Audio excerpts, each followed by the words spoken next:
খুবই দুঃখজনক একটি ঘটনা। সামান্য অসতর্কতার কারণে একটি জীবন চলে যায়, সাথে বিপদে পড়ে আরও অনেক মানুষ। আমরা এমনই একটি বাড়িতে আজকে এসেছি। কিছু সময় আগে একটি দুর্ঘটনা ঘটেছে, সেটি সোনপসা এলাকায়, যেখানে বিদ্যুতের তারের সাথে টিন লেগে, অর্থাৎ ডেকোরেটর শ্রমিক হিসেবে কাজ করছিল এই ব্যক্তি, এবং ডেকোরেটরের যে মঞ্চের উপরে ছাউনি দিতে গেলে টিনের সেই টিন বিদ্যুতায়িত হয়ে যায়।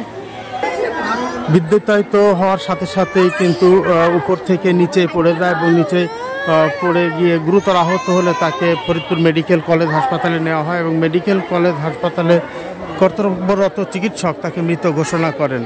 ওই যুবকের বাড়ি কিন্তু মৃগী এলাকায় পাশে। সে বেশ কয়েক বছর ধরে ডেকোরেটর শ্রমিক হিসেবে কাজ করছিল। তার বাড়ির যে চিত্র সেটি আমরা দেখছি, যে আসলে যদি একটু সতর্কতার সাথে কাজ করতো তাহলে হয়তো এত বড় দুর্ঘটনার মুখে এই মানুষটিকে পড়তে হতো না। তো আমরা একটু জানি যে আপনারা আসলে কি জেনেছেন, কিভাবে দুর্ঘটনা ঘটছে? মঞ্চ করবার গেছিল, আজকে মিটিং আছে, তো ওই মিটিংয়ে মঞ্চ করবার গেছিল, ওইখান থেকে কারেন্ট শর্ট করছে উপর থেকে পড়ে গেছে, এবারে দুর্ঘটনা করে হসপিটালে নিয়ে গেছে। এই যে সর্দার পাড়া 1 কিলো দূরত্ব।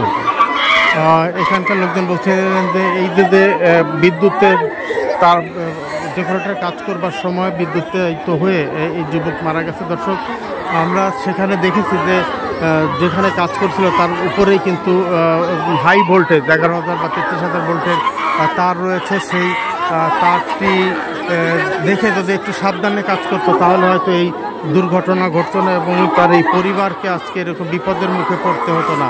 এই পরিবারটির কিন্তু এখন এই পরিবারের 2টি সন্তান রয়েছে। একটি বাচ্চার বয়স হচ্ছে 8 থেকে 9 বছর, আর একটি বাচ্চার বয়স 4 থেকে 5 বছরের মতো, এবং আরও আবার যেটি বলা হচ্ছে যে তার স্ত্রী গর্ভবতীও। সুতরাং খুবই এমন একটা অবস্থায় এই পরিবারটি পড়েছে।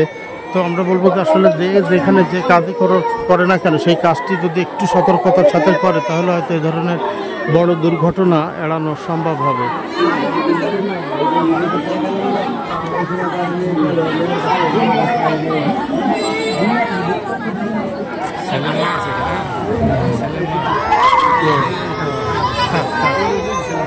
কান্নাকাটির মধ্যে কথা বলা হয়।